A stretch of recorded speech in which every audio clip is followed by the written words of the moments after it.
Lovely. Hello and welcome to episode 148. I think it could be 49. Let me just double check that as I stall really poorly. It is episode 149 of the Parapod with your boys, myself, Owen, and you, sir. Mark. This episode's recommended film is 1997 Starship Troopers, Paul Verhoeven. Set in the future, the story follows a young soldier named Johnny Rico and his exploits in the mobile infantry. Rico's military career progresses from recruit to a non-commissioned officer and finally to officer against the backdrop of an interstellar war between mankind and an arachnoid species known as the Bugs. Man, that is the first time I've had one of those that it wasn't like nearly impossible for me to say words in. And then I stumbled on arachnoid. You did pretty well there. You did pretty well. And First that's time quite a complicated ever. synopsis. First time ever. It's not a bad go of it. Not a bad go of it. Not a bad movie. Not a bad movie. Not a bad movie. And Controversial. unintentionally very well timed. It is, yeah. It's so well made. It's so relevant to the modern day. All that stuff. All that stuff. It's a really cool movie. It's a very cool movie. Cool, makes you just want to kill all those aliens. Makes you want to go bug hunting. Yeah. You know what I mean? Yeah. Shoot some bugs. But we'll get onto that in 40 minutes, maybe half an hour. I have no idea how many. We don't have that much on the dock today, so. Yeah. Oh, I have another one that I just remembered the other film that I watched, so it's cool. I have a bit of that. Keep that in the back pocket. That's a surprise. Keep that as a surprise. Is your thing? Yeah, it's working around now. For ages, I was like, why can't I hear anything? And then I was like, I was uploaded. It was sitting over there on the bed. But yeah, how have you been on? How's things? I have been grand. We have made life progressions. We got a driving license, ladies and gentlemen. Achievement unlocked. So, never driving again. Done with that. Put that in the back pocket. Never use that. That's the thing. You don't even need to use it now because it's just like automatic. Yeah. You could not drive for 40 years. It is automatic. That is right. It's an automatic license. Automatically got it. But you could not drive for 40 years and then just pick it up. It's like, oh, I'm legally allowed because I fucking kill so many people. Like, yeah, there you go. It's grand. But yeah, it was a lovely lift up today as well. I was like, felt like a VIP. Very cozy. Smooth. Man, you should have sat in the back row. This is screw. Yeah. Where are you going, boss? Just a left up here. You should get a meter, start charging people. I so should. I got I was also in Lisbon, which makes me think of we got a lot of taxis in Lisbon. Is it cheap? What's the price like? Oh my god. We were in a taxi for half an hour and went some distance. How much do you think it cost? 20 quid. €9. €9. I don't know how these people are making money over there. Oy. Yeah. Oy. How is that? Because their rents are really expensive, aren't they, as well? Everything else is dirt cheap. That's so weird. So surely there'd be a big knock-on. Or maybe they're waiting for the knock-on to come on.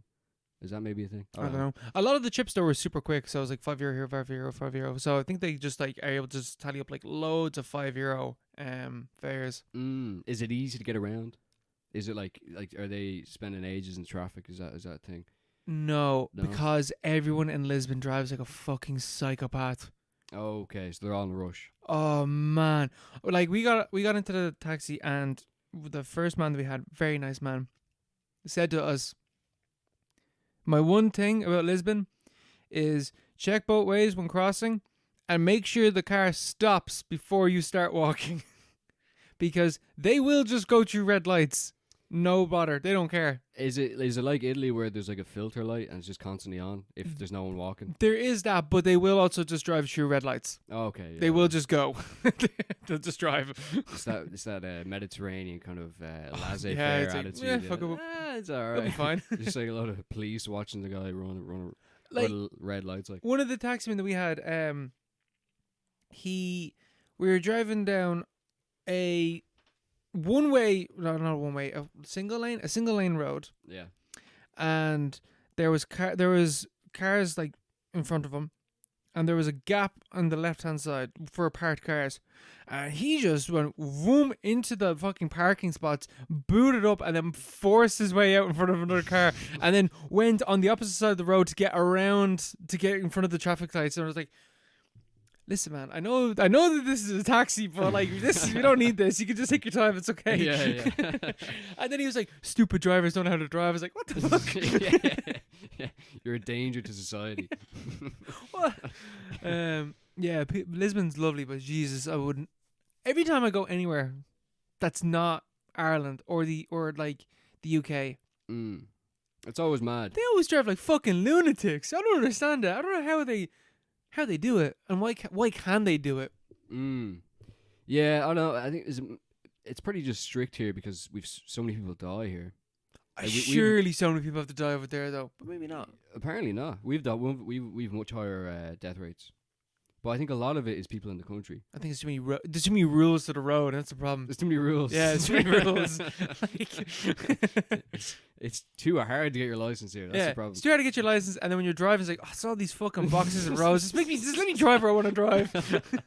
Yeah, we need to strip back the regulations. Honestly, Healy Ray, he's correct. Yeah. But it probably is because like the roads in the country are just so dog, but you need a car to get anywhere in the country. You know, like, there's no paths most places. There's no actual way to get places, unless you have a car. It's like America that way. Yeah. So people drink and drive. Yeah, like all the time. But like our roads are so narrow. Like American roads are like the size of fucking. Like a motorway. Like every road in America is like the size of like a motorway. Massive highways. Yeah, so they can afford to drink and do whatever they want and like do their fentanyl and just like drive just around. Go around, you're fine. Yeah, they can do whatever. Here it's like if you make the smallest mistake, like even going around, you go around a bend and like you just don't slow down. You're just going like you slow down a little bit, but like if you're on a country road, they're all kind of bending and widening. Yeah, and you're just going at high speed, like 60k, 80k an hour. Flying past someone else is doing the same, and there's like fucking 6 inches between you and the other person. Yeah, a little small. You're both dead. Like that's pretty what happens. That's pretty why. Because they're having now like gotten back into because they stopped for ages and then got back into driving. When they announced that the regional or rural roads now have a speed limit of 60 when it used to be 80. Yeah. Having never driven anywhere, I don't think anywhere that can be 80 because I was a learner, but driven places that are 60. I was like, how the fuck are you driving faster than this? In a country road, that makes no sense. It doesn't make. You're not going to get anywhere. It's also going to kill the. It'll have like a knock-on effect on the like even housing as well because you're going to have to live closer to Dublin to get into it like in decent time. Like 60k, like so it's an hour to like Maynooth then or whatever, like minute to fucking I don't know. When it used to be 40, when it used to be like 40 minutes, as I say. Yeah, exactly. Yeah, and it's if just that, I think that calculation. It's close enough. Yeah. It's better calculations than whatever Amo was doing. Was it Eamon Ryan who introduced that? I think it was. Yeah. Was it? Yeah. But it's probably it's silly. It's silly stuff anyway. We paid 20, or I paid €23 for a taxi from, I think it was Parnell Street up to Marino. That's ridiculous. Yeah. €23. We got a taxi from here to the airport, and it was €27. That's not that bad. That's not not that bad. But when you consider in the 4 days that we were there, I think by the third day we had spent €30 on taxis, and we were getting taxis fucking everywhere, basically. Yeah. Like that's insane. It's not right. Yeah, it's not right. 27 quid is actually pretty good because they add on like a premium for the airport as well, which does make it because there's no other way to get to the airport unless you have your own car. Yep. So it's like, or unless you want to get the 16, but I can't get the 16, I just want a chance with the 16. It's like it's not 24 hours though. So the 16. I don't think so. I think it is. Don't tell me that. I've been getting the fucking 15 and walking home from nights out. I could be getting the 16 every time you gaffed. Is it? I don't know. I feel like it is. I feel like it should be, but I don't think it is. Oh, okay, yeah. I get the 15 as well, yeah. Yeah. The 15 is a bit ropey as well. But she's the new 19 that goes from the south side all the way up to, goes from like Dunleary or something. Or does it? Goes through Ballymun anyway. Actually, maybe it doesn't come from the south side. Maybe it's a different thing, sorry. That's the E2, sorry. Different thing. I'm trying to keep up with my bus lore. All these different buses. I know, yeah, there's too many. They changed all the names. You should have kept all the old names. Yeah. The 123 should be 24 hours. Yeah, sure. Fucking, that's the only bus that should be 24 hours. Yeah. Shout out to the 1, 2, 3. All those L people, yeah. You know, they need to get places. They all wake up at fucking 4 a.m. anyway. So, like, why not? But, yeah. Lisbon, how's Lisbon? Good? It's pretty good. I rate it a 8 out of 10. 8 out of 10. 8 out of 10. Just because, fuck me. I'm going to show you this video. Let's see. Yeah, I'll play it in a way that, like, the audio can play. So that can be heard. But this was me, Mark, waiting just after getting burgers on the second day of our trip. No, like, fucking, it is lashing rain. Soaking. Look at that. Got me burgers, got me Crocs on, my feet are soaked. But yeah. It was like that for 2 days. Jesus. Just torrential rain consistently. You just sat in, did you?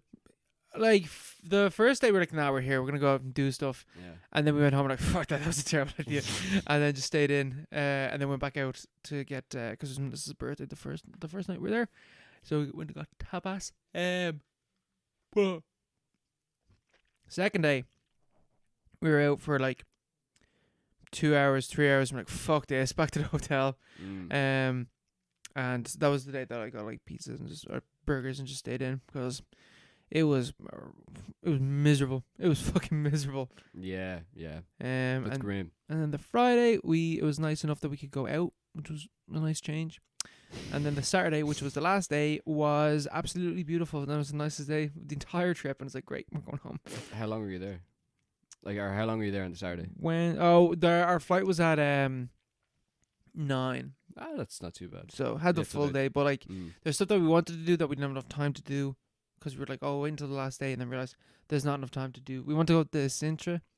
It's like outside of Lisbon. Sintra. Yeah, it's like beautiful castles and stuff like that. Ah, very like nice. multicolored castles. Like they're like yellow and like blue and red, and yeah, it looks like Lego. Yeah. Didn't get to do that because the fucking weather was too poxy, wasn't it? So yeah, there's always next time. there is. There's It's always a next spot time. that I go to again because the food was so good. Yeah. Food was so good, but I had the worst fucking cocktail I've had in my life. What was it? What was it called? It was like, I like cherry, right? I'm a fan of cherry. You're a fan of cherry. I like Favorite cherry. things. You like cherry Coke? I love a Dr Pepper. Yeah, love Dr Pepper. Yeah. I like a cherry Coke. I actually bought a Dr Pepper to bring here, but then I forgot it at home. Damn, I was raging. That's a treat for tomorrow, Mark. That's what that is. Yeah, but I don't like drinking during the day. Don't like drinking during the day. If I'm having a fizzy drink, I have it on a social occasion. I don't like in the evening, you know. Yeah. I wouldn't drink fizzy. I just like fucking rail a load of tea. I You understand that. Yeah. I don't like having fizzy drinks during the day either. I'll have like one at like lunch maybe or something like that. But like if I'm in work, I'm like, nah, I need water. Yeah, I'd be a water or tea person. I'd have one coffee in a day when I first wake up. Yeah. Because I hate waking up and I don't have the energy for like hours. Yeah. But then the coffee helps me. After that, it's tea, water, all day. And then if there's anything social happening, if I'm around other people, maybe I'll have a fizzy drink. Fair. Maybe. Doesn't happen every day. I've been slipping into bad habits of getting monsters again in work. I'm like, I need to stop that again. Yeah, that's a slippery Need slope. to slip back out of that because it was good for a while. I'm slipping back into it. Need to stop that. It's not good. Yeah, I used to do that every day for work, and then my teeth started falling apart. Yeah. I still have a big chip in my bottom tooth. Just destroyed my teeth. But this cocktail was like a cherry flavored like cocktail, whatever. But it listed the ingredients, and one of the ingredients that like did like raise alarm bells for me, but I was like, maybe it's not too bad because like it's a cocktail. Like, come on, it said that the ingredient was fish oil, and I was like, okay, but like everything else sounds really nice. So like, you know, I'm sure like the fish oil is like minuscule. It's like not too bad. Man comes over, and he puts down my cherry drink with 2 fermented. I also need to specify here is the key word. Cherries on top of a thick foam. And he explained that he's like, so this is the cherry, blah, blah, blah, blah. I was like, yep, cool, grand. And he goes, so how we make it is blah, blah, blah, blah. What's on top is 2 cherries that are fermented in fish oil. And I was like, oh, okay. And he's like, and the foam is basically cherry liqueur whipped in fish oil. So the entire foam that I was looking at was just basically fish oil. Ooh. Oh, why? I have fucking no. I paid €15 for this fucking cocktail. Oh no. I drank it. It was like doing a bush trucker trial. Did it taste like those fish oil capsules, like the omega 3 or whatever? Honestly, worse because there was a hint. They're actually kind of tasty. Because there was a hint of cherry. There was like cherry, like a hint of cherry, but like fish, and like gone off because it was fermented. I was like, this is just disgusting. Do you think that's like something that the locals made just to prank people? Maybe, I don't know. Sounds kind of. Is it like a seaside town? No, like Lisbon. Like Lisbon is a seaside like city, I guess, but I don't know. And then Melissa got one that was a spin on an old fashioned, but they had a pastel, like a kind of their own version, like a pastel de nata. You know, there's like custard, Portuguese pastries. Oh, okay. They're fucking unreal. They're so good. I love them so much. But anyway, they had one of those. But that pastel de nata that he like whipped up, whatever, was mad oily. So when she was drinking her, old fashioned, just a layer of oil just sitting on top, and I got a sip of it. I was like, okay, this tastes like an old fashioned, but like, it's like greasy.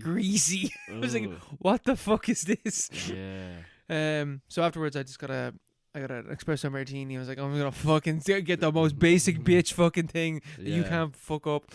And then he puts it there. I was like, yeah, so we throw like turmeric and all these Indian spices. Like, why are you doing this? Jesus. Don't mess with the classics. No, yeah, don't mess with the classics. God, fucking hell, the fish was the worst thing ever. That sounds horrendous. But besides that, fantastic trip. How have you been? I've been good. Haven't been doing anything as exciting. I've been drinking fish oil now. No. I haven't. I went on 3 business trips. Sounds very official, but it's just going down to fucking Ballygo backwards and hanging out with a lot of L ones for a few hours. Nice. I got to stay in 2 hotels. It's nice. They're nice hotels. That was it. That's all I've done. Damn, business. I haven't done anything else. Business.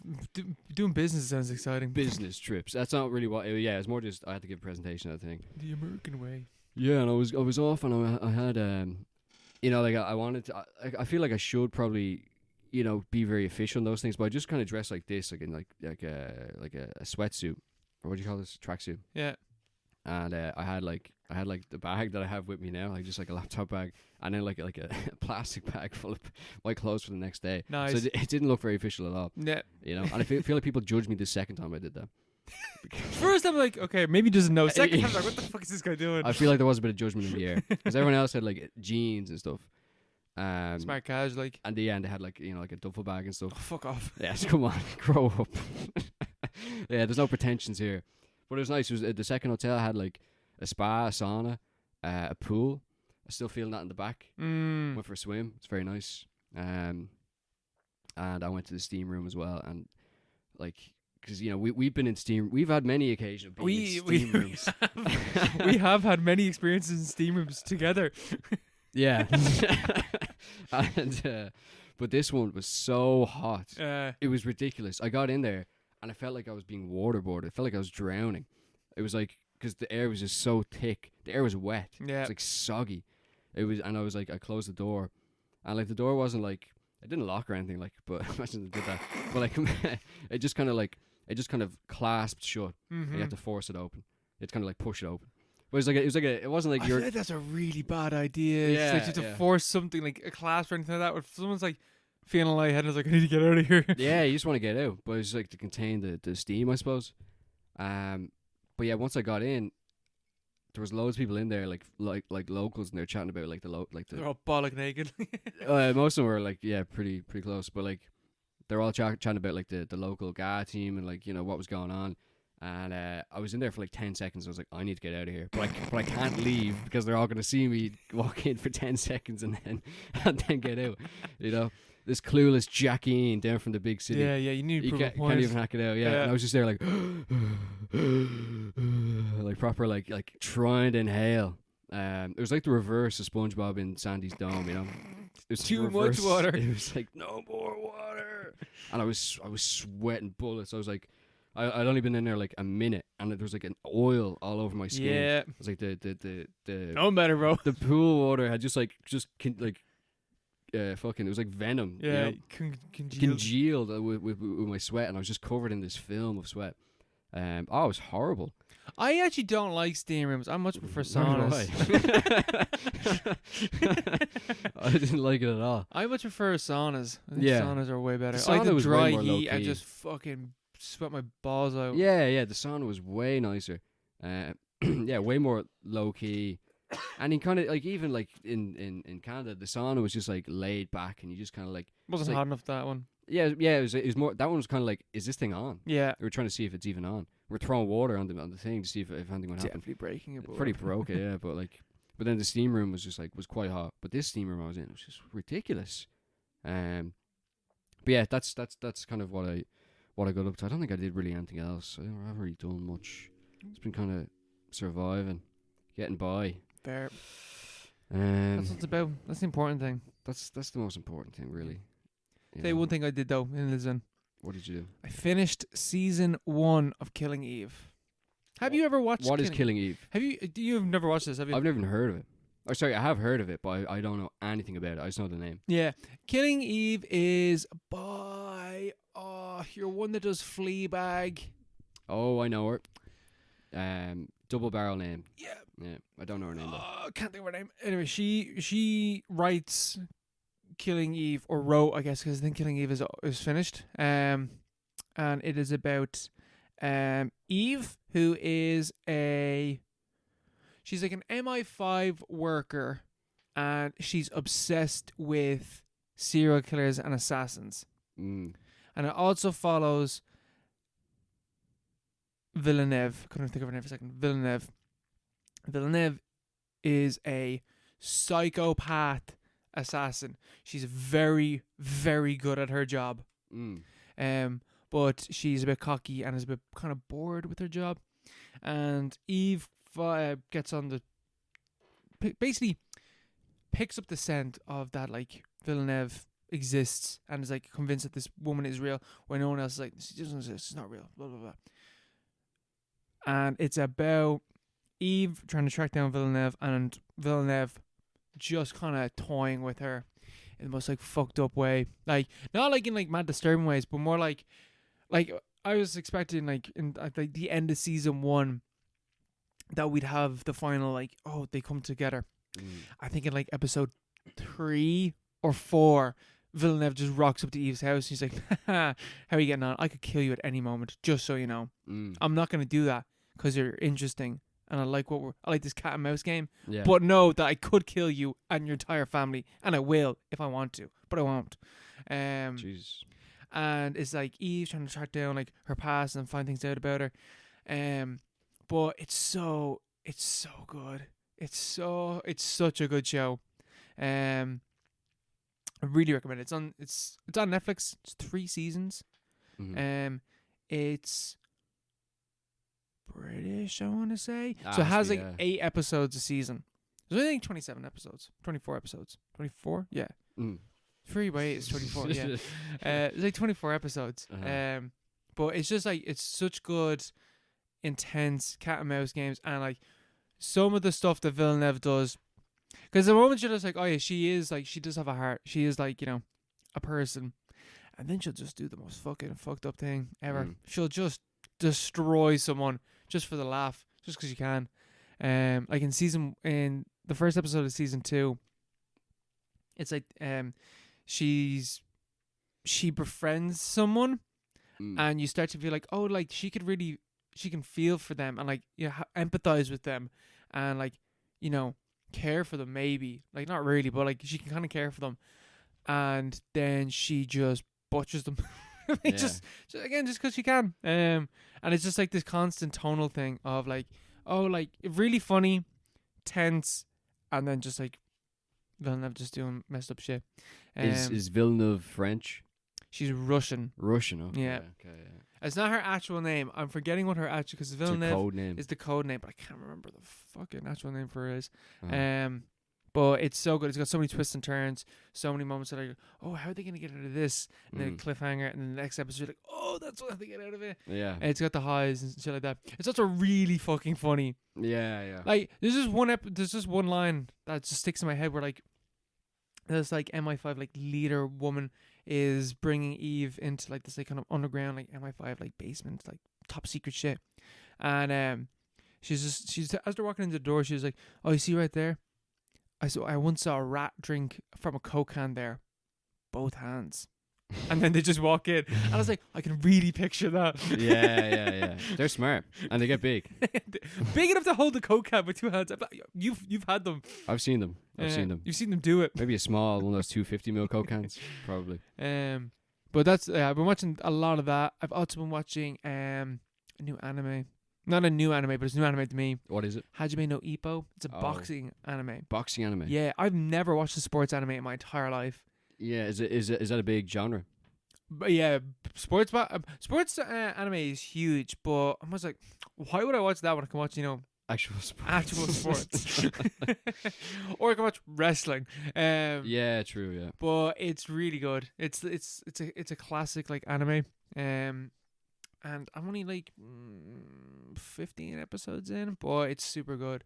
Just little Ippo, you just want him to do well. That's all you want. Wait, what game's he playing? He's boxing. He's boxing. Yeah. And so he's a little guy, but he's up against the big bad. No, he's just a little guy that just wants to be good at boxing. That's all it is. And he's fighting people his own, weight class and stuff like that. But it's funny because I'm watching, I'm like, I feel like I'm learning about boxing and the different styles of boxing, because the type of boxer he is an infighter, I think it's called, where he's all about get up close and just fucking punch them as hard as you can. And then his, like, kind of rival is an outboxer, so he's all about keeping distance and counter punching. Yeah. And then it's like, I learned how to, like, didn't learn, but I've heard that, like, I was there in the mirror, like, throwing things, shadow boxing. They're like watching anime, like, let's go. But, like, the way that you throw a jab is that, like, you're not meant to clench your fist. You're meant to, like, keep it loose, because then you can actually, like, whip it out quicker. Okay. Yeah, Why? like, you can kind of flick it as opposed to like, if you hold it, your hand, like, extends out, but if you leave it light, you can pull in and out real quick. Oh, I suppose, yeah. Like, you can whip your hand, basically. You're tensing up your whole arm. Yeah. I was like, so that's how you throw a jab. Mad. Yeah. Not need to go to those boxing classes anymore. Oh, yeah, Rip up that gift receipt. Rip up the boxing admits everything. It's like, just use my hands at the wall. But it's good. It's like, it's a classic thing in anime show. It's just like, I believe and I will conquer. It's like, yes, let's go, yes, Ippo. you can, Ippo. Is it on, what's it on? It's on Netflix. Ah, very nice. Very nice. Yeah. After getting the dodgy box downstairs, I've just been up in my room using Netflix all the time. Oh, yeah, so you got a spare Netflix, yeah. That's handy. That's very handy. Yeah. Yeah. Speaking of wrestling, actually, one last thing. Yeah. Of this random ramble by own. The Elimination Chamber, Mark. The Elimination Chamber. It happened. So, John Cena is retiring from wrestling this year. It is his final year in wrestling. Oh, okay. He is a 16-time world champion. The record is held by him and Ric Flair. Ric Flair is like 90 or something like that, so he's not going to be, he ain't getting that 17th world title. But John Cena's goal for this year is to break the all-time record and become a 17-time world champion. And he's like, first episode on Netflix, he's there, he's like, yeah, you know what? This is my final year. I want to do this. But to do that, I want to do it at WrestleMania. That's the place to do it.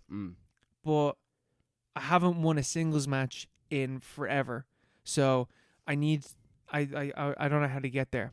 So I'm going to enter the Royal Rumble and try and win. And his Royal Rumble is one of the final two and is eliminated and does not win the Royal Rumble. Afterwards, at the press conference, he says, listen, I think it's best for business if I'm in the main event of WrestleMania. It's my final year. That's where I'm going to win the title. So he enters the Elimination Chamber to get another chance of main eventing WrestleMania. So what's the Elimination Chamber? It's like 6 domes, and people come out individually, and you wrestle, and you have to eliminate each other. Mhm. Last person wins. The Rock has returned as well. Very cool. And he's like real life board of director, on the board, leader of the board of directors, whatever that term is, and is a bad guy, and has said to Cody Rhodes, who's the champion, Mhm. I want you to be my champion. Yeah, yeah. And Cody Rhodes at the Elimination Chamber told him to fuck off. He gives John Cena a hug. They're all hugging out, everything's good. John Cena looks up The Rock. The Rock gives him a little throat slit, and John Cena kicks Cody Rhodes in the balls and becomes a bad guy for the first time in 25 years. John Cena's a bad guy now. What the fuck? Yeah, that's an earthquake in The world of wrestling. the world of wrestling. Yeah. Unheard of stuff. So is that still ongoing? Yeah, it only happened on Saturday. So, But that's his. Where do you see that going? What's gonna happen? he might win as a bad guy. He might win as a bad guy. Or he might lose, and then at the end of the year, he'll... Donald Trump walks onto the. He's going to give it Donald Trump the STF. Yeah, the economy's in tatters. He needs some way to get a need someone public to support believe. back. Yeah. Only one man can defeat John Cena, stop his reign of evil, and then just. Donald Trump is in the WWE Hall of Fame. Yeah. It makes so much sense. Bobby Lashley comes back.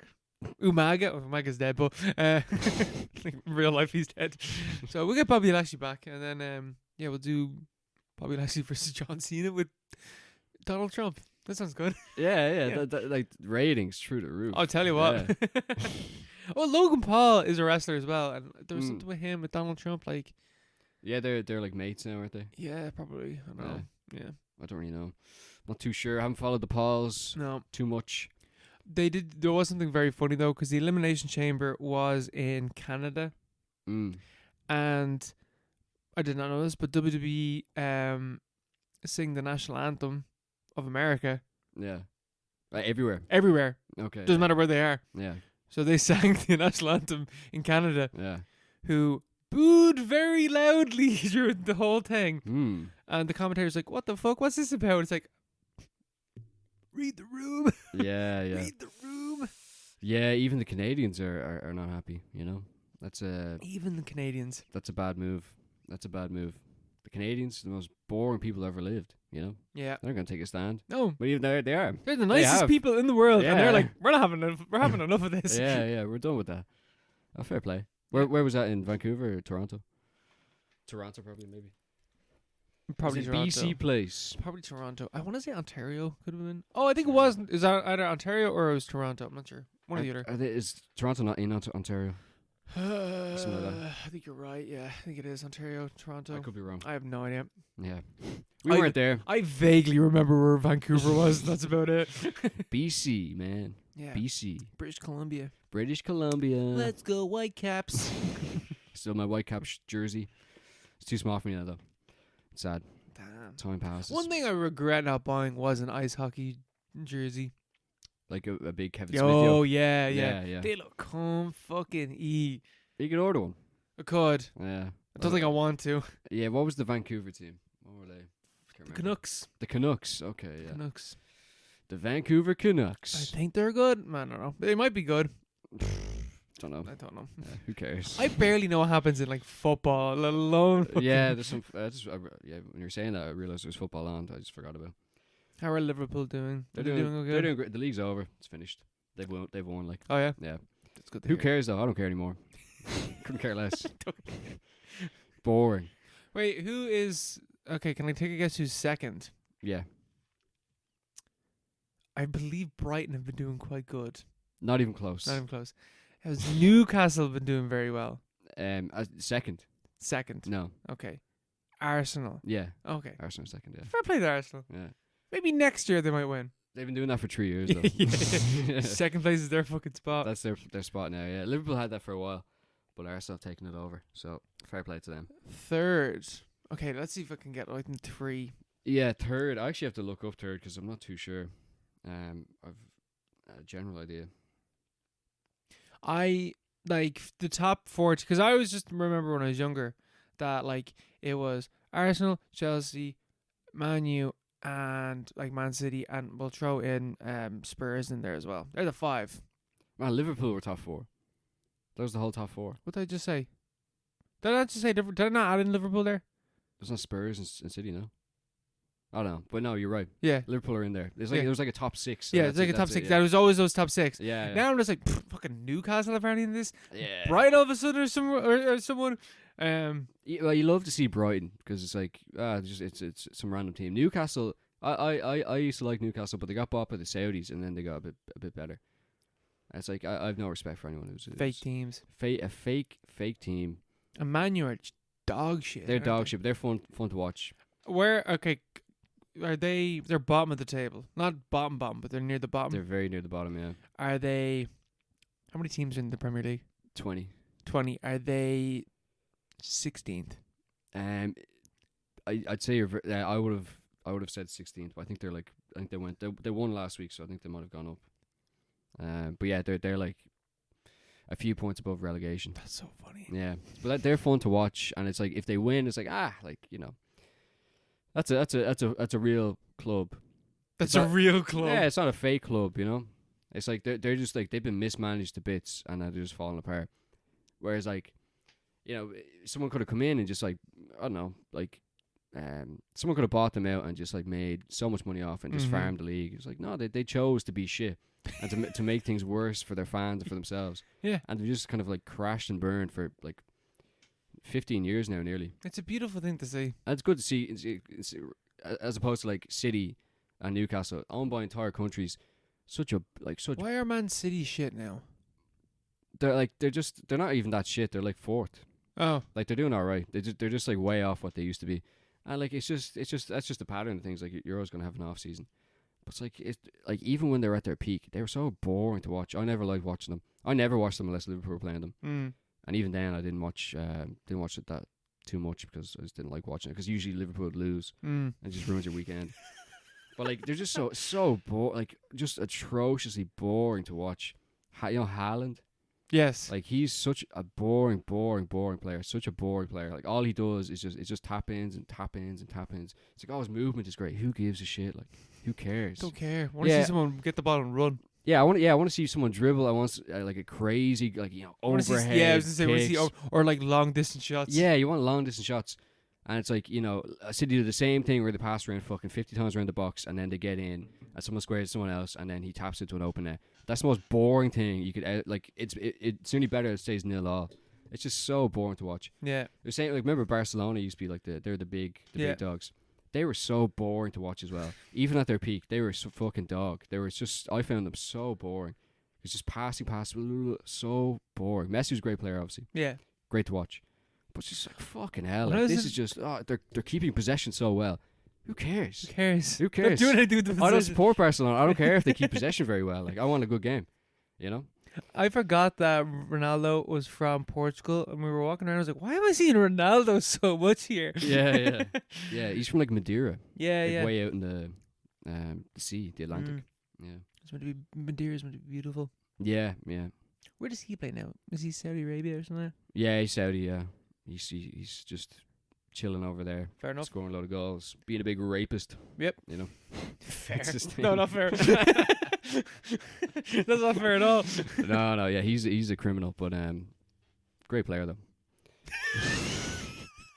But he's literally a criminal. He's a fucking dickhead. Yeah, he's pretty evil. I never really liked Messi either. No, fair. On a personal level, Who's your favorite footballer of all time? My favorite footballer of all time. That's a difficult one. Give us a few. You don't give us all of them, or one. Give us one. I like Salah. Yep. Salah is a very noble person. Yeah. That's what it. else? Good man. Gerrard was good, but like, yeah, he was good. He was a bit shit at the end. Yeah, I don't know. There's not really too many others. Too great. There's not like there's others like there's like deep cuts like Daniel Agger and like a few of them. Dirk Kuyt, I like them. They're just like Liverpool, like completely irrelevant Liverpool players that weren't even at Liverpool when they were good. We're just like my boys. Which I like them. Yeah, they're good footballers though as well. But yeah, usually generally speaking, I think of so many. I'm like, actually, no, there's a good reason for me not to like that person. Like Suarez, for example, because he's a racist. It's like, and he bites people and all. But the biting is like whatever. Like that's just. Can you get over the biting? Yeah, it's The just racism, like, though. I can't deal with that. Can't deal with that. Yeah. Yeah. The others, I like to watch Mbappe, but I don't really like. I don't like his style. Like personally, but he's an amazing footballer to watch. Stuff like that. Fair, very interesting. I never knew this about you. Is Bridget Jones any use of football? Bridget Jones, no, she's pretty dog, very awkward. I watched the Bridget Jones series. I haven't seen any of these movies over the last month or so, and yeah, it's very interesting. Well, actually, no, there's one that I still haven't seen because it came out this year. Yeah, only recently. But yeah, it's all right. What the fuck is Bridget Jones about? So, buckle in. Okay, buckle in. I'm ready. Strap I'm up. strapped on. Strapped on. Yeah, it's about a woman in England who is like really awkward and she's like really relatable, and she works for like a publishing house or something like that, and her boss is Hugh Grant, and she's like, she falls in love with him. This is Renee Zellweger. Yeah. And the whole thing is like she's extremely ugly and fat, but it's like she's just like a normal person. Yep. And it's really weird. But it's very British 2000s kind of thing, I suppose. And like and Hugh Grant and Colin Firth are like these like fucking incredibly gorgeous, like I don't know what Colin they're thinking. Firth's in these movies. Colin Firth is like the secondary main character. Mad, like Hugh Grant is in it, but he's kind of the villain. Then I know. Colin Firth, because it's like a love triangle between Renee Zellweger, Colin Firth, and Hugh Grant. And Hugh Grant's kind of the bad boy, sex machine, smooth talker, kind of, so she wants to be with him, but she has a relationship, like just like a platonic relationship with. She knows this other guy, who's played by Colin Firth. But she hates him because he's a posh bastard and he's like all stuck up, and they have like beef because he's like kind of. He has a go at her over like random things, like he nitpicks, but it turns out it's only because he likes her. Oh. It's a very childish kind of thing. So yeah, he like only pulls your hair because he likes you, honey. Don't worry. Yeah, literally that kind of thing. Like, there's not really much to talk about here because it's just you can tell where this is going. But they're all right. Like they're not terrible. They're not. It's not. They're just watchable. They're just watchable. It ends up that it kind of as it would happen. She gets her heart broken by Hugh Grant, and it's well constructed, and it's kind of funny how it happens, and it is kind of like you're still watching. Like I tend to fall asleep now sometimes watching movies if they're just like this is like dog, like if this is something that I'm not like engaged in, I'll just like kind of start drifting off, or I'll just turn it off sometimes. There's nothing better than falling asleep to a boring movie.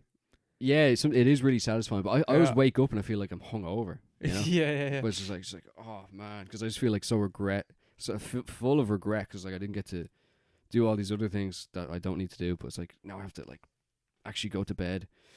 But no, yeah, she ends up she gets with Colin Firth when she finds out there's this whole kind of thing going on, and he's the man of her dreams, and this whole thing is like he's who she was meant to be with, and even though you're led by the nose, like Colin Firth is like this posh prick. She wants to be with Hugh Grant. He's like this, he's the guy to be with. It's actually the guy who's waiting in the wings, is it's the pulling nice your ponytail. Guys. It's the nice guy, but there's also a big fight at the end where they like batter each other for her love. No. Who would win that fight in real life, do you think? Colin Firth, he's a good bit taller. Yeah. Got that reach on him. He's got the reach. He's definitely watched a few episodes of Hajimme No Ippo as well, so he's like, oh, jab. Yeah, he's been there. He's got the lore. He's in on the lore. And there's a second one as well, and it's kind of she goes on holidays, and so she's with Colin Firth, and they run into a bit of relationship trouble because it's the usual kind of class dynamic of like, he's embarrassed of her because she's lower class, and all his posh friends like Horatio and Ingrid are like kind of looking down on her and her plebeian opinions. Horatio. That's so funny. They're looking down on her pleb opinions, and they have a bit of relationship trouble. They kind of fall out a little bit. She runs into Hugh Grant again. They have another kind of half fling. But then it's all about coming back to Daddy, come back to Colin Firth. It's all about that. Daddy Firth. But they're charming movies. They're not like they're not mean spirited really, except for when they like slag Renee Zellweger for being fat and like ugly. But that's just kind of like British media in the 2000s, I think. Even today, probably 2010s and all.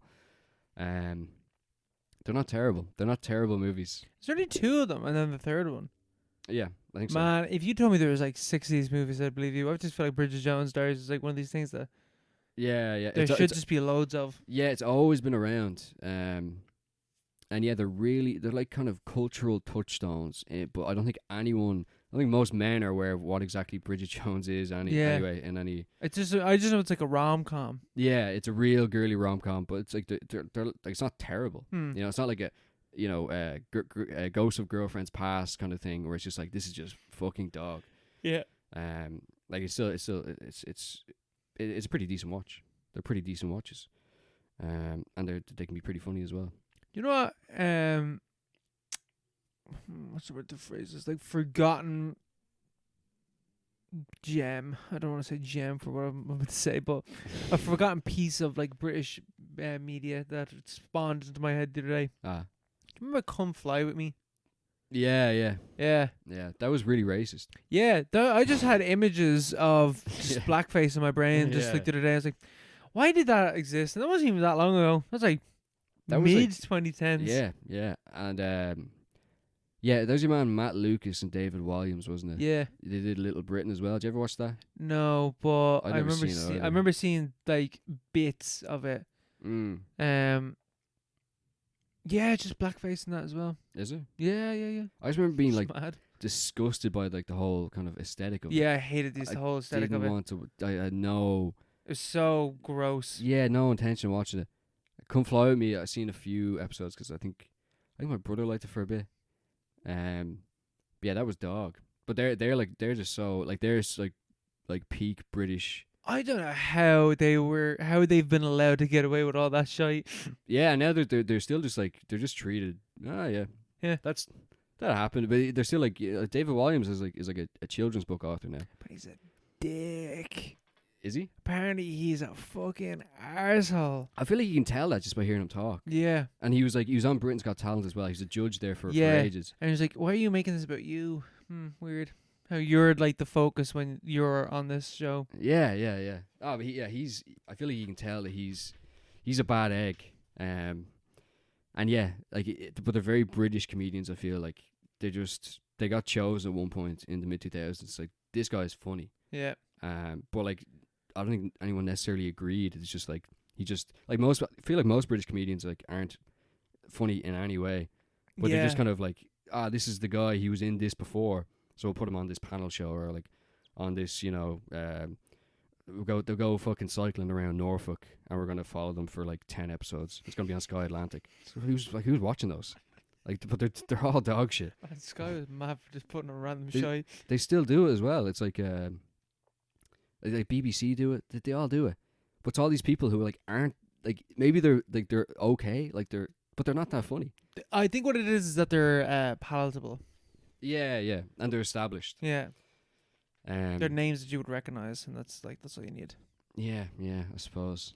But it's bad. It's bad. But Bridget Jones is pretty good. Yeah, Bridget Jones, though, it's actually pretty good. Come Fly With Me, racist. Bridget Jones, evil.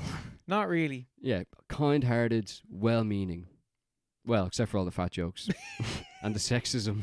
Yeah. But that's just mid 2000s. That's just 2000s, though. That's just 2000s. Listen, it was a different time. It was a different place, It was. Speaking of that, did you see the Shrek 5 teaser trailer? Oh, sweet Jesus. Kind of ties into that. Oh, yes, I did see that. What do you think? Penny for your thoughts. What do you think? I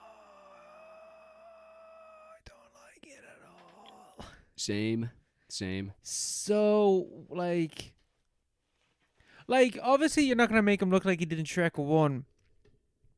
But Shrek 4 didn't look bad. Why not just make him look like that? I know. Hideous. It's not good. But even Donkey looks like he's anorexic. Donkey is worse. Yeah, he looks disheveled and like he has an eating disorder. Fiona is the worst looking one. I can't even really remember what she looks like. She just looks so off. Awful. They all look off. They all look awful. But Zendaya's character looks kind of like the original Shrek characters. Yeah, a little bit to me. Zendaya looks fine because she's not like, I've got a reference for what she's meant to look like. True. Yeah, that's true. But Shrek is so iconic, and that's kind of, like half the trailer. Well, it's not even the trailer. It's like 5 seconds. Is Yeah. it 10 seconds?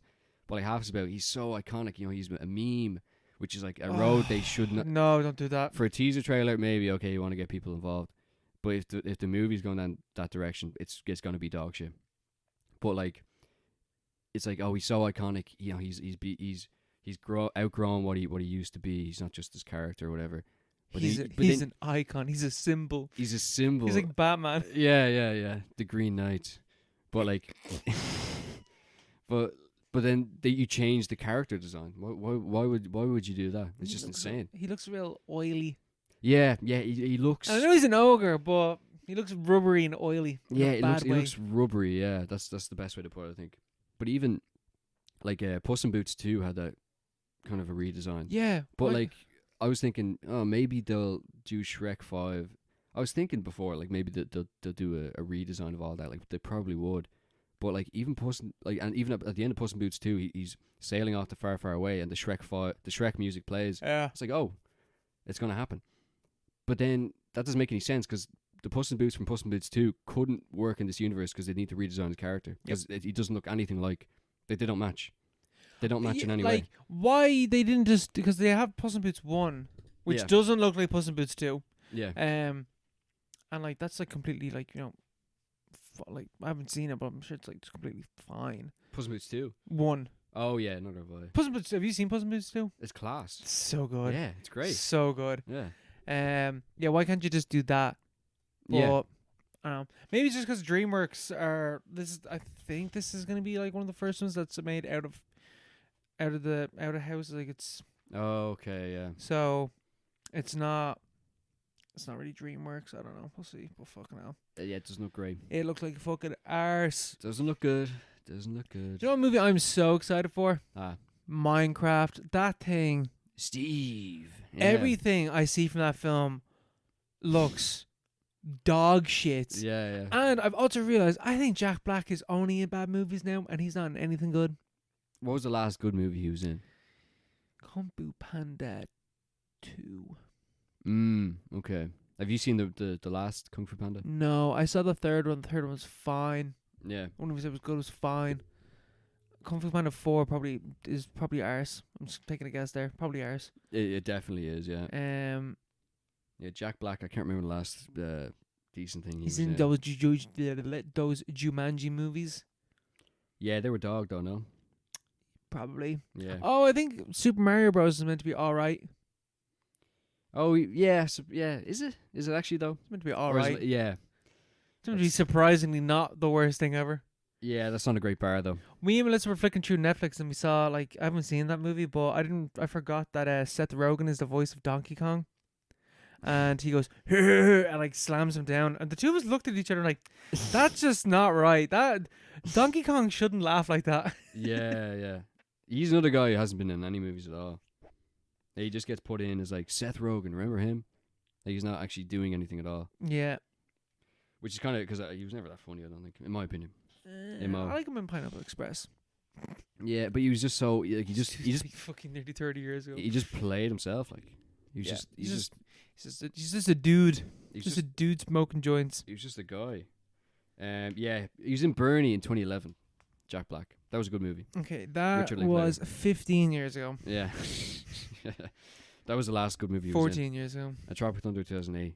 So, yeah, that's sad. But I like the Minecraft character design. For no reason they have those noses. Yeah. What's that about? Why did they do that? No idea. Just so needless. Oh, it looks, yeah. Do you think they deliberately do that to create buzz online? Like, do you think Sonic the Hedgehog would have done well if they hadn't created that massive backlash initially? You know? See, I don't think they're going to redesign Minecraft. I think Minecraft is going to look like that. But is that still something, like, is that strategy for them? It's like, okay, we can make it a bit shit because it doesn't really matter if the movie is good. Oh, the movie, people yeah. talking. No, but I think it's even like, it doesn't matter if the movie's good or not at all because this thing is going to make the most amount of money that any movie has ever. Yeah, Minecraft. Yeah, 100%. 100%, man. That Why thing. Minecraft is going to make the most amount of money that a movie has ever. That's not true. That's not going to happen. Fully believe that's going to happen. Really? Yeah. What's the highest grossing movie? Avatar 2? Or Avengers Endgame? Something like, I think it's Avatar 1 still. It's $3 billion. Highest grossing movie of all time. Right, hold on a second. Highest grossing. Minecraft. That'd be crazy if Minecraft did that. But that'd be the greatest comeback in the history of Hollywood. It's going to be the worst movie that's going to break $1 billion. Like, break easy. $1 billion. Oh, really? Man, this thing is going to be... It's fucking Minecraft, bro. Minecraft is huge. Highest grossing movies of all time. Give me a list. Come on. But Sonic is huge. Avatar. Mario's huge. 2.9. Fucking... Okay, so just... Okay, right. Let's... Inside Out 2 is the 9th highest grossing movie of all time. I never saw it. That movie's right. I mean, 1.6, right? 1.6 billion. 1.6. The Lion King remake is the 11th. I don't know anyone. There's fucking no way, man. Minecraft is going to be like top fucking 5 easy. Top 5. That's a bold. When's this out? When's this out? Minecraft movie release date. It is coming out April 2nd Of this year. Well, 1 month I will be proven right. If Minecraft breaks a bill. If Minecraft breaks, I'd say 1.5 billion. I feel like $1 billion isn't as big a threshold anymore. No. Actually, no. I'm gonna go with it. If Minecraft if Minecraft breaks $1 billion, it's over for me. No, man. I'm out. I think you need to. I'm gonna kill myself. You need to up that. Because it's 100% gonna break $1 billion. What do you mean up it? You need to up that number. Oh, okay. I'll kill someone else as well. This would be a murder suicide on this fucking podcast. No, I'm gonna go with I just feel like if Minecraft does something like that, I'm just completely hell could crack open and just swallow me up because it's just like anything is possible. Anything is possible because I feel like I'd be so out of touch. The fucking year that it's like there were 3 months in the year and everything's been fucking mental. Yeah, it's like the fucking Minecraft movies. That's the breaking point. That's 4 months in, that's fucking it. I'm done. That's the glitch. You'd be like, we fell into the wrong universe at some point. We took a wrong turn. If Minecraft breaks $1 billion, I will fucking. When? What do you mean? When Minecraft breaks $1 billion? No, if. No, when? I don't believe you. I don't believe this. Man. I can't be that out of touch. Oh, man, you are so out of touch. I can't be that out of touch. So out of touch if you don't think this is going to happen. Give me a month and I'll see if I'm out of touch. I think you need to start. I think you should just Google Google. I know what Minecraft is. No. Or go onto YouTube and just search up Minecraft and just see. That was my job. Watch Minecraft videos all day. Exactly. So you know. The kids love Roblox as well. Oh, they love Roblox. Roblox is bigger. I don't know. Well, they're close. They're probably close, but they can make a Roblox movie. Or no? The kids love 3 things: Minecraft, Fortnite, and Roblox. A Roblox movie would be more interesting because it'd be like fucking ISIS attack reproduction. Yeah, like in the what middle the fuck is this? What is Roblox? It should be a documentary. I'm like, what the fuck is this? Yeah. It's like an actual gritty war zone documentary, but it's just Roblox. Now if that happens, I'll fucking eat my shoe or something. Oh, man. I'll eat my shoe live in the podcast. Okay, I need to take a note of this because I'll eat my shoe. I'm so sure. I'm so sure on this. Yeah. John Cena turned bad this year. All this shit with Trump, Minecraft movie. Pwah. What a sentence! I don't even know what I meant by that. Yeah. Imagine saying that. Imagine 2016 you transports forward in time, and you say those words, and then you just fucking your head just explodes. You fall into a different. You realize you fall into a dark timeline, and that's over. If someone said that to me, 2016 me, I would kill myself, and then I'd kill 2016 me just to save him from what was about to happen. Wait, would just kill 2016 you, because then 2025, 2025 you doesn't exist. No, we need to make a statement, maybe. Yeah, I don't know. That'd be so bizarre if that happened. But maybe I'm just really out of touch. I think it's over for me. You're officially old when this movie is fucking $1 billion. Man, but Minecraft came out in 2012. I played Minecraft. That thing is still going. Thing is still going. It's still going strong. And they use it as parkour videos now. Ah, yeah. It keeps your attention when the news is on. Oh, let me tell you, it does it just. Fuck it, hell, man. like that Trump Zelensky video. I was like, couldn't watch. I was losing interest, but then they put someone jumping around on Minecraft clouds, and I was like, hold on a second, that's not normal. I could sit you the Brutus if I just had the Minecraft thing. I'd fucking run with it. Yeah. His accent's really good. Yeah. Oh, that's so funny. Do you want to talk about your random movie that you? I'm going to drop my random movie. Yeah, and then we can go for it's a break called after. The Order. Ever watch The Order? Go ahead. What is it about? It's about white supremacists trying to take over the U.S. Okay, no, I have no idea what this is. Nicholas Hoult, Jude Law. Did you talk about this movie last week? Did I? Or whenever we talked about Nosferatu? Maybe I did. Maybe you did. Go on. Did I? Maybe. I might have already talked about it. No, I feel like I'm anxious now. No. I think you told me about this movie, but I think yeah. You told me that this movie existed.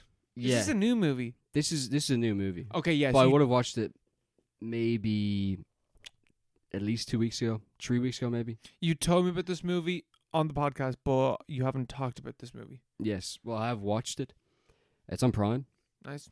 It's worth a watch. Breaking news. It actually is worth a watch. And that is actual breaking news because it's like everything on Prime is just dog shit. But Everything on Prime is fucking terrible. But this movie is good. This movie is very good. But yeah, it's Nicholas Hoult, Jude Law, kind of cat and mouse kind of game. But it's completely true story. And quite a timely movie as well, I might say. Kind of even ties in with Starship Troopers a little bit. No way. Except that it's not a parody. It's not really like that film at all. But it does obviously follow the whole story of The Order, which was a group of guys in America in the 80s, the early 80s, so Reagan America. They were in Washington, like Washington State-ish, around there.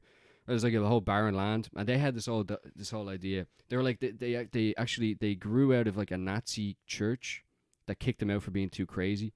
Damn. And that's a big achievement. Yeah, you know you're fucking bad then. Yeah, and they were radicalized by the book, the Turner Diaries. You know, there's like a crazy racist. Yes. I think I've heard of those. Yeah. It's one of like the landmark racist books of all time, and it features a story about the Order. I don't know if it's like a prophecy. I've never read it, but I don't know if it's like a prophecy or fucking wrote the thing. just to clarify, I've never read this book, but it's like a prophecy or it's just like a fictional story or whatever. It was about a group called the Order, which creates a race war in America by kind of stoking tensions and blowing shit up and just like. Was Manson inspired by that as well? Or he's just inspired by the idea of Helter Skelter? I think possible. Well, Helter Skelter is about race war as well. Yeah. Yeah. So I think it might have been. I don't know when this book was made, or was written, but it did have like has like steps to it. It's like you organize, you find funding, arm yourself, stuff like that, and then start terror attacks, which like false flag attacks, intimidation tactics, stuff like that. Just to create tensions between, white people and non-white people, towards some kind of future Armageddon scenario where the, American whites are able to break away and have their own kind of ethno-state. And there's this whole idea about kind of like a white Bantu land up in like the Pacific Northwest, like to have their own country carved out there. Which I think is kind of a bit strange. I would have thought they'd go for the whole thing. Like, it's like how are you going to take part of the U.S.? But yeah, it's a true story, and it's the main guy is played by Nicholas Hoult, who's of course incredible. Like I love Nicholas Hoult. Everything he's in, he's like the reverse Jack Black. Everything he's in is amazing. It's good. Yeah, and like over time gets even better. But yeah, he's the leader of this cult, and what's his name? His name is Bob Matthews. So he's a real guy. He's like this mental guy. He was about our age when he was like involved in all this. And he's like gathering a lot of random weird Nazis in the Pacific Northwest and like buying guns and robbing banks to buy more guns, and setting out these plans for like communes and weird kind of white settlements out in the countryside of the Pacific Northwest. and they catch wind of it. Like the police catch wind of it, and they're like, "Oh, I don't know about I don't know about this case. This can't be true." Like that kind of thing. And it's played off really well, and the whole kind of it's like a hard boiled kind of detective kind of thing with Jude Law as the main detective, and then there's that guy. He was in Ready Player One. Ty Sheridan. He was in Mud as well. He was the kid in Mud. Yeah. He's like his I don't know deputy or something like that, and he's positive that this is a thing, and he knows exactly what they're trying to do, and he's in with the community, and it's weird kind of like I don't know if it's just the fact that it's in rural America and it's all this weird kind of nearly like pagan stuff going on. It's like a bit of a True Detective vibe, like Southern Gothic kind of vibe, but it's Northern Gothic nearly. It's quite creepy at points. It's really well made. It's the guy who did the True Story of the Kelly Gang, Justin Kurtzale. Mm-hmm. He did, I think, Macbeth as well with Fassbender. Yep. He did a few others as well, which I can't remember right now. I think the Snowtown Murders. He did that. He's a really good director, and it's really well shot. It's really well paced. And it's just the cat and mouse game between Jude Law and Bob Matthews, Nicholas Hoult. Kind of set off by the murder of a DJ, like a Jewish DJ. He's like a liberal Jewish DJ who like would just take calls from anybody, and he'd get calls from like white supremacists, and he'd argue with them over the air. And they decided to target him to make an example out of him, and they killed him. And it happened in real life. Can't remember his name now, but he's played by Mark Maron. You know him? Nope. He's like a podcast host. He does like his podcast, it's like WTF with Mark Maron or something like that. Mark Maron. Yeah, he does. He's fairly big, or he was anyway. I don't know what happened. I think he got accused of something. He just kind of fell off. But yeah, he gets murdered, and that's kind of the inciting point, the inciting incident, where the Order are trying to ratchet up their attacks and consolidate their power in advance of kind of expanding their operations, and the detectives getting hotter on their tail. But like it's a really cool story, and it's like well structured in the sense that you're not just following the detective. It's not just all about Jude Law and like he needs to get this case, and he's got these like neglected children and a wife at home, and he's just so determined to get to bring these people to justice. It's referenced that he has like a lot of personal problems, but it's not really the main focus of the movie. The main focus of the movie is more so Nicholas Holt's character, and it's nearly from his perspective, though it does switch kind of at different times, and it's really well told in terms of just kind of nearly the the apocalyptic viewpoint of someone like that, and it's a complete nihilism. Yeah, but at the same it's a complete like nearly evangelism as well. He's really, he can see what he wants to do, and he has a plan of how to get there, and the plan is nearly the plan is still there. Like that book still exists. Those groups still exist. Like the Order was splintered off into various different groups, which are still active. The Atomwaffen division, Sonnenkrieg division, they're still active in Europe and America and stuff. They still kill people as well, but like they're just kind of small scale, like mass shooters and stuff. Yeah, like the guy who did the Christchurch attack on the mosque, killed like 50 people. He quoted Bob Matthews in his manifesto, and on his gun, he wrote it on the gun. He's the one. You ever hear the 14 words? It's like a white supremacist slogan. No, it's something like, we must protect our white children and create a future for fucking, or we must save the white race and create a future for our white children, something like that. But that's something that is like, that's like the white supremacist like motto, and that's quoted by every white supremacist shooter you'll come across. It's a big thing. Like something they'll say is like 1488, which is like the 14 words, and then Heil Hitler. Yeah. So that's something that still exists, and even people like today in America would be more open about, or people we must secure the existence of our people and a future for white children. Yeah. Damn, that's fucking. Oh man, I'm looking at people with tattoos on their. Oh Jesus. Yeah. Ooh, that's grim. But that's all still active, and it's all the people who would still believe in all that stuff, which is probably more people than ever now. well, not than ever, but since the 80s anyway. And that particular strain of what they believed in, like that's still very much, they're still kind of sticking to that blueprint, and they'd see him, Bob Matthews, as a martyr. And that was his whole idea, is he wasn't even necessarily all about like, I'm going to lead this, but was like, I'm going to lay the foundations for something else to happen afterwards. You know, it's like a revolutionary attitude towards it.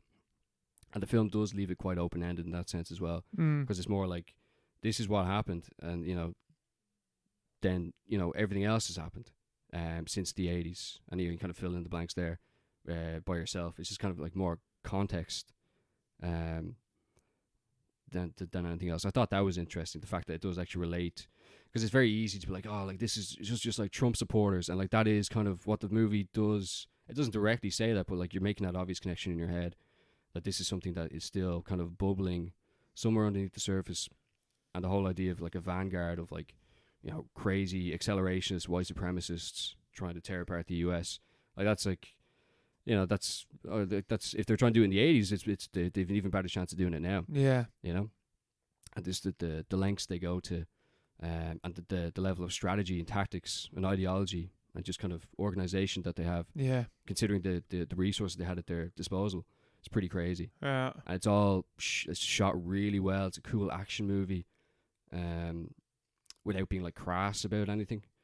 And Nicholas Hoult is just kind of like, he's amazing. He's like, he really plays it off really well. It's just this guy who's just determined to do whatever, you know, he feels like he's been put on the earth to do. You know, no matter how evil it is. And Jude Law and Ty Sheridan, or Jude Law more so, as someone who's just kind of like, he's seeing something that maybe, you know, he's not going to be able to, you know, maybe he wants to stop it, but he's seeing something that's a lot bigger than him. Yeah. And maybe won't necessarily stop it by, you know, solving this case or bringing these people to justice. Yeah, this is just one case. Much bigger than him, yeah. Yeah. It's really good. I'd recommend watching it. That sounds very good. It's not like really depressing. It's like, because, you know, the story's all there. The story's all true.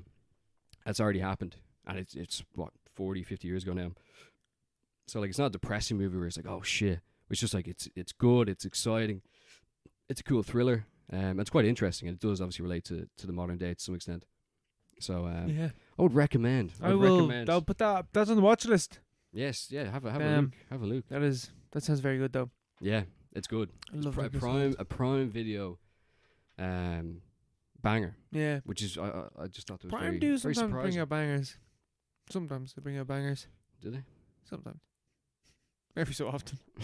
I'm sure they got one every so often. Yeah, well, this is one anyway. This is one. All right, we go for a wee break. Cool. And we are back from the break once again. Talking about another movie, Starship Troopers, 1997, Paul Verhoeven. I already gave the whole spiel at the start. Yeah, Starship Troopers. Okay, I always like rewatching, because I've seen this movie before, but I saw it years ago. I think it was like 12 or 13 when I saw this movie first. And I was like, this movie's really weird and really gory, and I don't understand what the fuck is going on. But at the end of the movie, I was like, why do I feel bad for the bugs? Yeah, he's afraid. It's like, oh, that's not nice. And watching it now, I'm like, oh man, maybe I should join the army. Yeah, it's so cool. And when I was younger, I was like, this isn't right. You know, what they're doing isn't right. And those poor bugs. But now that I'm watching, I'm like, these guys are so cool. Yeah. You know, this whole thing is, I want to go kill some bugs. I want to go bug hunting. We already said this at the start, but I want to go bug hunting watching this movie, you know? Yeah, this is like peak. Like 80s and 90s is just like fucking Paul Verhoeven coming out with banger after banger after banger, like no one's business. Chock-a-block. Yeah. And this is definitely his most like satirical film. Oh yeah. Yeah. Oh yeah. But it's so overt, but at the same time, maybe it isn't as overt as maybe you would hope. Yeah. But like, yeah, like he's a mad bastard. He did Showgirls and all. Like, Yeah. that's mad. What was he doing? No idea. Why did he do that? I don't even know what Showgirls did. I remember seeing that movie, but I can't remember what the fuck the thing's satirizing or taking the piss out of it. Yeah, I remember we just kind of agreed it was rubbish. Yeah. It's like a bad movie. It actually was rubbish. Yeah. Yeah, this is based on the novel. It's based on a book by Heinlein, Robert Heinlein, who did he did a load of random science fiction books that aren't really well known. Like they're well known within science fiction circles. He did like Stranger in a Strange Land. I can't remember any others, but like Starship Troopers was one of them. I'm not sure if it's a short story or a book, a full book, but I'm pretty sure he was a fascist. He did not mean this satirical. Yeah, no, it wasn't. The book wasn't satirical in any way. But yeah, it was adapted by Verhaven in a satirical fashion, which is really, doesn't be happening these days. Like who's making a Mein Kampf satirical movie? A satirical Mein Kampf. It's actually critique. Yeah, it's critique of what he did. Like, it's a pretty interesting idea just to take the book and just kind of strip it back, and make it about something else. Because like the book itself. Or I don't know. I've never read the book, but like I feel like a lot of that. I know I've read some of the stuff from people that would be like inspired by Heinlein. Like that would have been there around the same time. I think he's more of like an Asimov kind of guy, like kind of more hard sci-fi. Like this is so cool kind of thing. That's dog shit. Like all that stuff is so boring. And it doesn't really engage with like the more interesting stuff of sci-fi is like ideas and stuff, like how that would work. Or that's how I would see it anyway.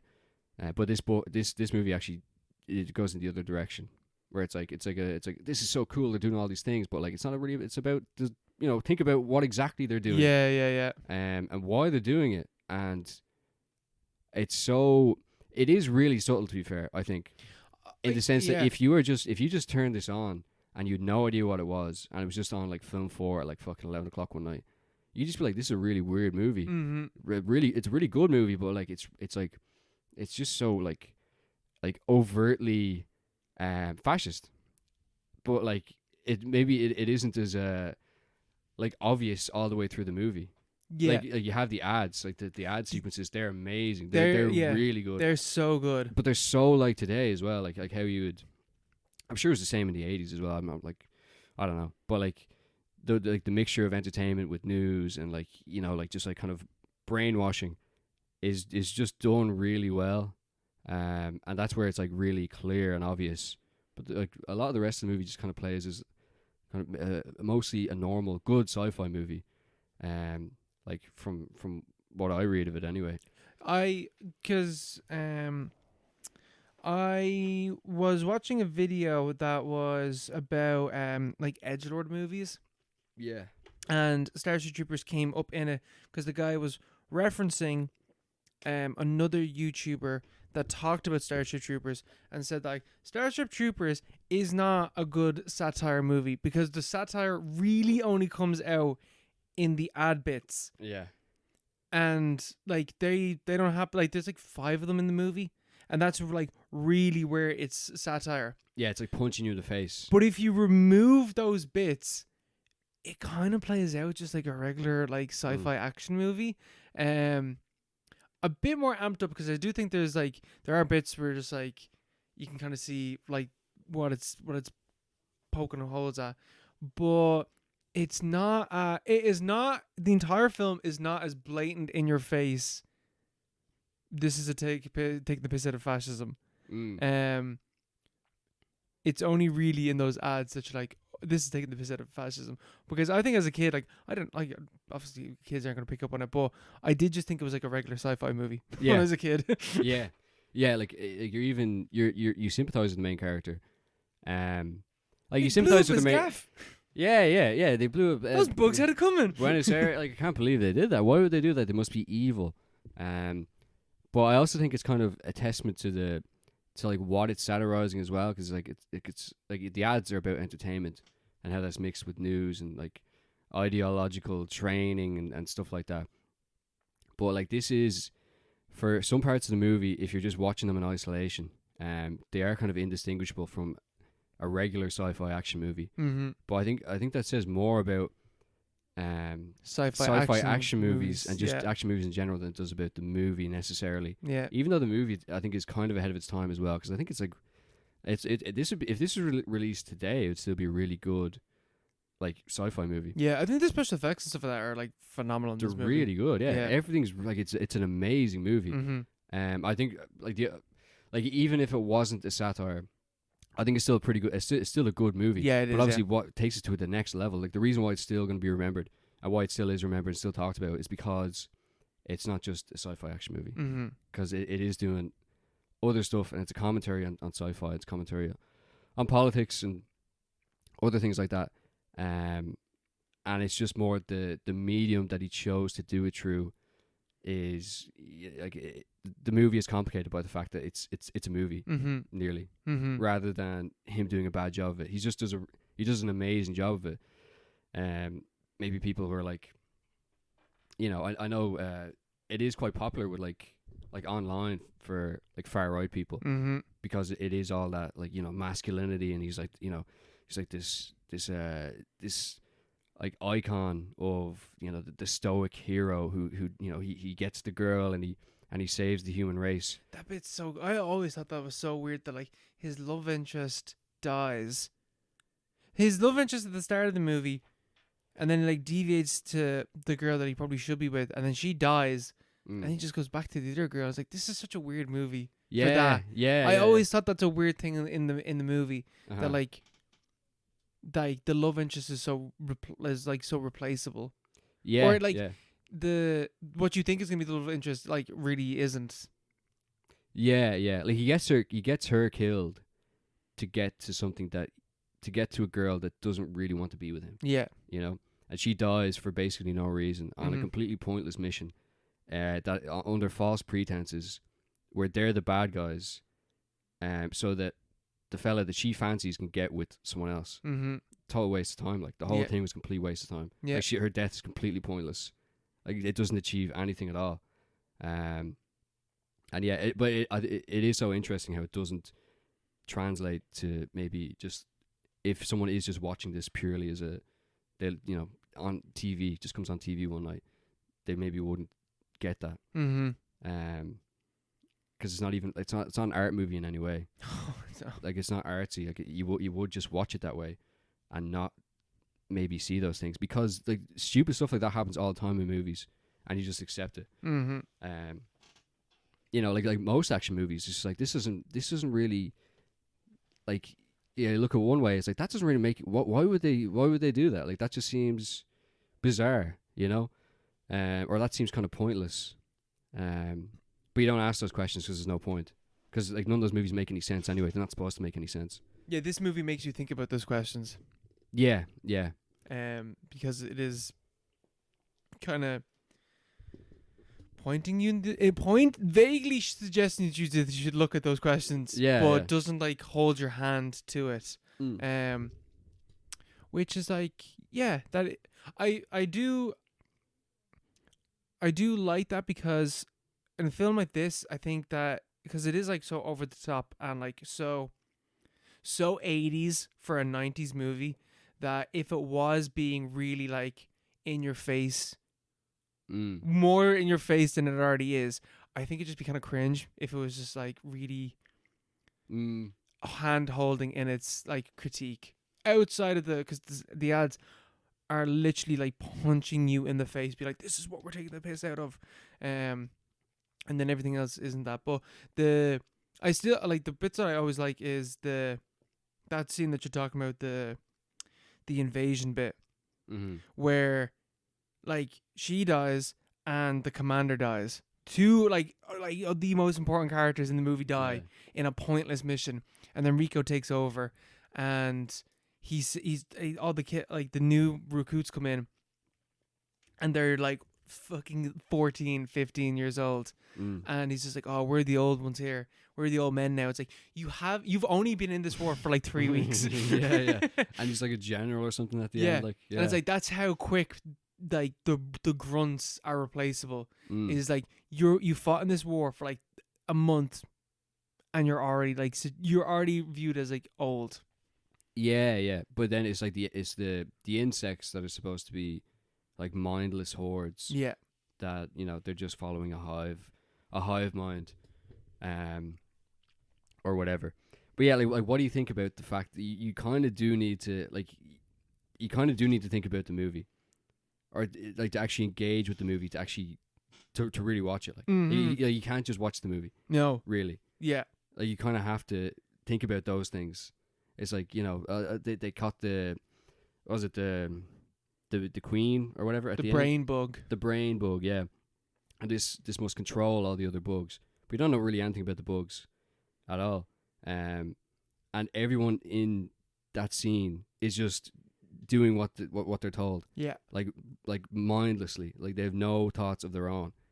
And like, that's not really, it's not said on screen. Yeah. Like it's not made explicit to the audience, but like once you think about it for a second, you're like this is obviously a parody or a satire of what's happening here, and militarism. Especially the ending where like it's like, oh, we got the brain bug, we did it, yeah. And the movie ends with right now onto the next one. We are not done at all. Like this war will continue, and you will keep fighting, and like the same I think is it something like 15,000 people die or something like that in the first invasion, and then they learn they're gonna adapt or whatever. But like still, so many people are just gonna be sent off in hordes just to die.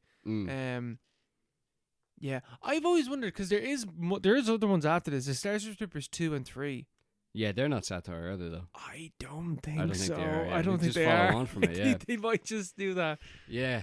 So at what point would you even say that, like, where does it even could you even say it falls down as a satire in any way? No, because the guy that used to quote when I was a bit like, there are bits outside of those ads that are like really blatant. Yeah. But it is that thing where you do have to actively engage with it. Yeah. And in a movie like this, where like the action is like this good and the fight scenes are that good, and like it is like that 80s like ooh hoorah. Yeah. It is kind of easy just to fall back and just like not actively engage with it and just enjoy like the dumb violence that you're seeing. Mm-hmm. Because it's so good at it. It's so good at it. Yeah, this is 97, is it? Yeah. Yeah, 97. Yeah, it's really good, but it's just strange, like, because it's an amazing piece of art, but like, does it nearly unintentionally do the opposite of what it's trying to do? But that's the same. I think that's the same thing with RoboCop. Yeah, RoboCop, like, is like this thing of like, police brutality, surveillance, militarizing the police and like letting them have all the access, blah blah blah. The men like doing their job and literally like becoming inhuman from that. Yeah. But it's also a banging 1980s action movie that you can just like not fucking engage with any of that at all. True, but I think RoboCop is a bit more explicit though, with like the whole ghettoization, the corporate kind of interference, and the fact that he's not even him turning into RoboCop is just like really horrifying, like nearly out of sync with other parts in the movie. But obviously there is like a lot of ultra violence throughout it. But like the fact that he's not even who he is anymore, he's someone else altogether. I always found that really weird and disturbing. So I feel like that was kind of a break. Yeah, where you're kind of being like, okay, this is. Well, I don't know. It depends. When did Showgirls come out? 96. 96. Okay, it's before this. This is before this. Because I was gonna say, because if follows it up. Yeah, if Showgirls comes out after this, I was gonna say I think he just got worse and worse at doing satire. Yeah. Yeah, I know. This movie is like, it is weird in that sense though, because it is. I don't know. It's like it is. It's so. The other part of it, sorry, as well, is that like, because you're following Rico along this route, and like you're like, oh, he has no point of like doing what he's doing. He's only doing this to get a girl. Yeah. But then Buenos Aires gets fucking obliterated. Yeah. And you're like, now I can kind of see why you would go for this. Now I can see why you become a fascist. Yeah, but isn't the whole point is they didn't blow up in Buenos Aires? I always thought that at the end of this movie it was revealed that the humans started it. that there is a twist in the movie that the humans actually started the war. Mm. I know that they did start the war, but like it's like literally like in one point that they suggest that the humans bombed their own place to start the war. Yeah, but I vaguely is it maybe bad that I know what you're talking about, but I don't remember it happening in the movie. It doesn't happen in the movie, but I always remember that I thought no, but that happened. is there not? There is some kind of reference to that though, isn't there? Like, but I think it's only a subtle reference. Is it Hank Schrader or whatever? Dean Norris. Mm-hmm. He makes some kind of reference to that at some point. I'm pretty sure. Like when he's resigned from the military and then he comes back because he's found out that. Is there not some kind of vague reference to it? But I know what you're talking about. But there definitely is references. There is a reference to that, right? To the fact that Buenos Aires, at the very least, it wasn't attacked by the bugs. That they didn't do anything. That it was something else, or that it was accidental. Maybe the humans did it. Maybe I was just enjoyed the action too much. I didn't even notice that's that. That's what I mean. Like I'm not. I can't explicitly remember it. I think it maybe was just a small, like a short reference to some kind of vague idea that the bugs didn't do it. But like, does Verhaven need to cater to the fact that he's, working in an idiot art form where you're not going to be paying attention to those things, or does that's such a good yeah. Or does he? Is it like enough? Because it's a wonderful piece of art, but like, does it kind of need like a fucking subtitle to tell you that's not really what I'm not actually saying that. I mean something else. Obviously not to that extent, but like a commentary along. So like, what you're describing is Joker 2. I haven't seen Joker 2, but from what I understand, Joker 2 is that. Is what? Is being like, this is what we're talking about. Oh, okay, yeah. And it's meant to be fucking dog shit. Yeah, but like I don't mean like they need to say it, but like even just in like a, I don't know, like a, how could I say it? Like just like say even on the back of the DVD they don't have a summary of the storyline, but like kind of it's like deliberately egging on what the film actually is. Like, obviously we won't watch it on DVD, but like that kind of thing, like a more explicit reference to the whole point of the movie. Because it's going to be watched by a mass audience. Yeah. But a mass audience wouldn't necessarily read it the way it was made. Yeah.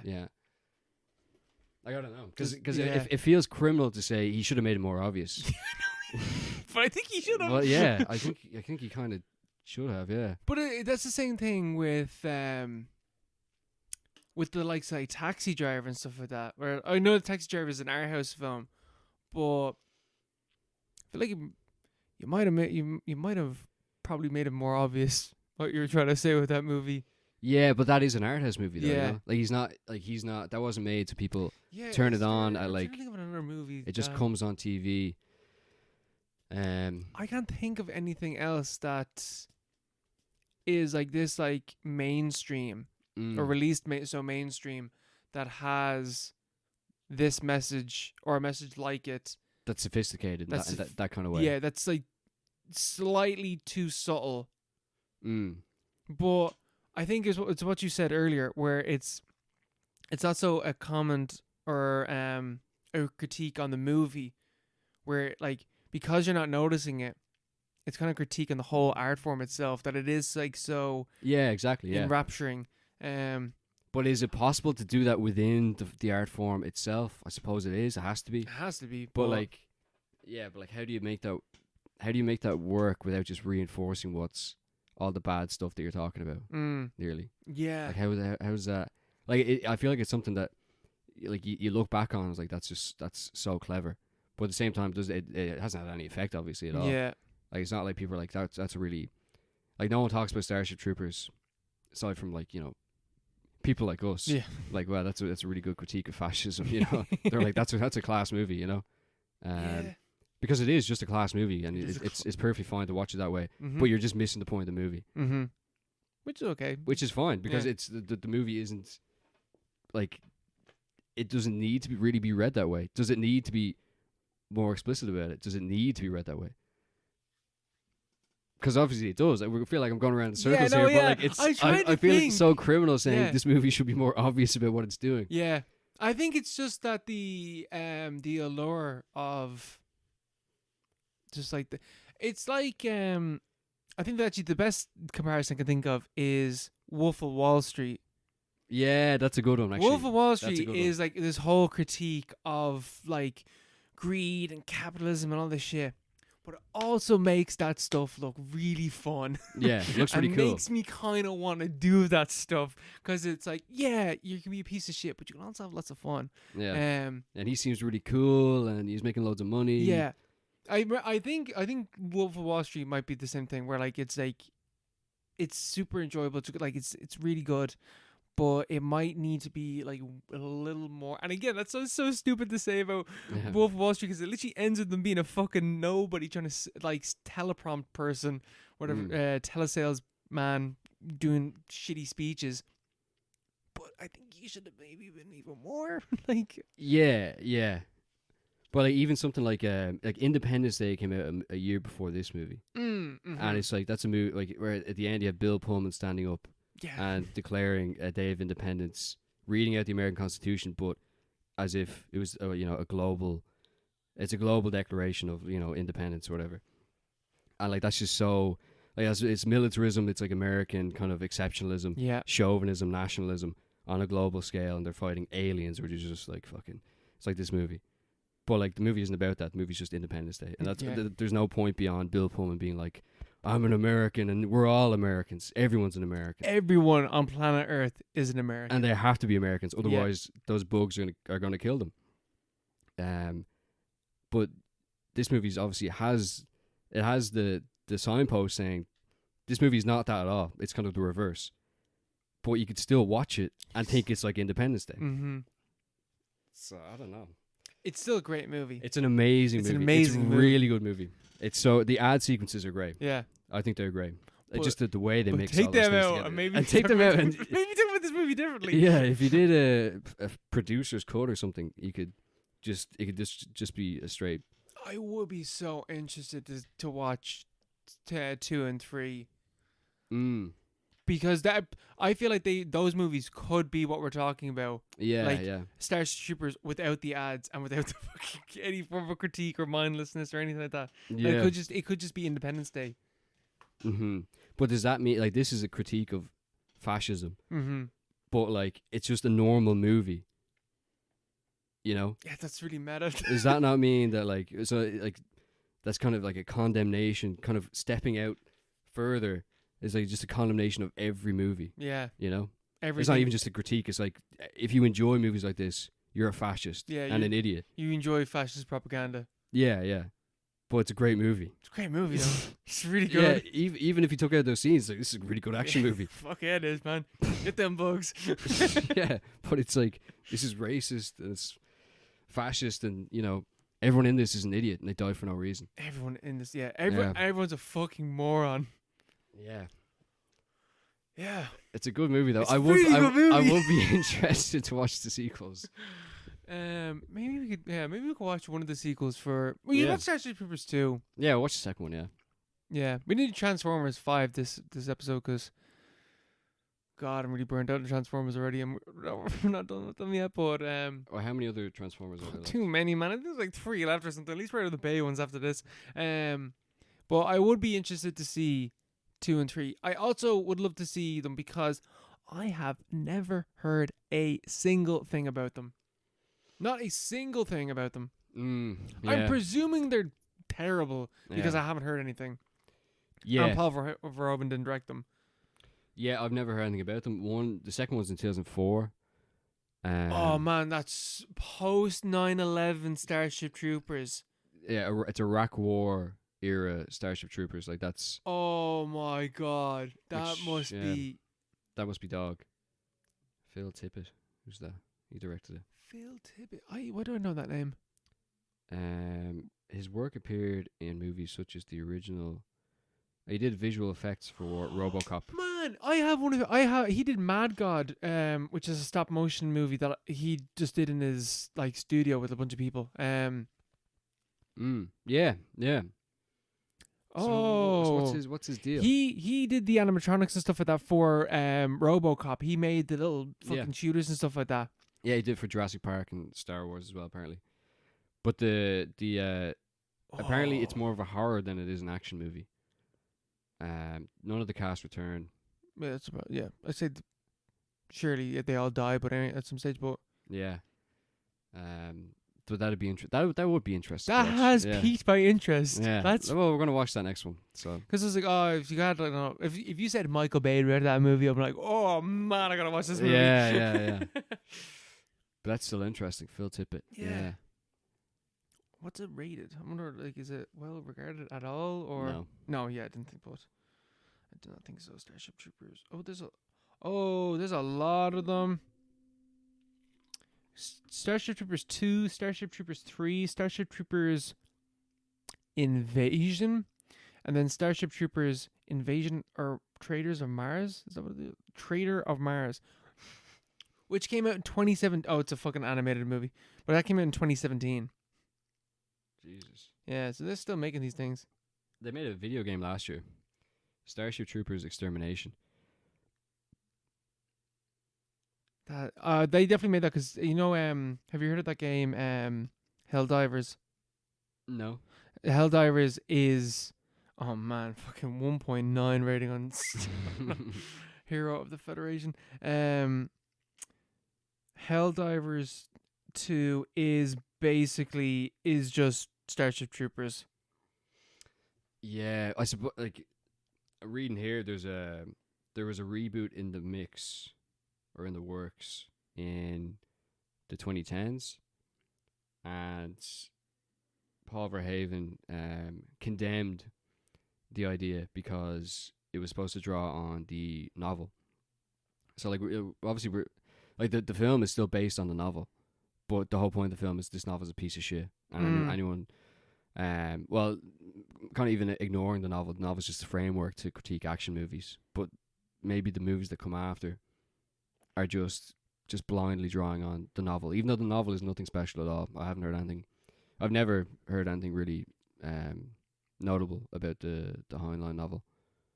Oh, that's so sorry. I'm looking at a group of troopers take refuge in an abandoned outpost after fighting alien bugs, failing to realize that more danger awaits. That does not sound like a sequel to Starship Troopers. It just sounds like a random. That just sounds like a generic like movie. That's probably what this is. Is this the second movie? This is the second one. Okay. Yeah. That's way less interesting. Okay. Yeah. I'll still watch it, but Yeah, we'll give it a go. that's not what I was expecting at all.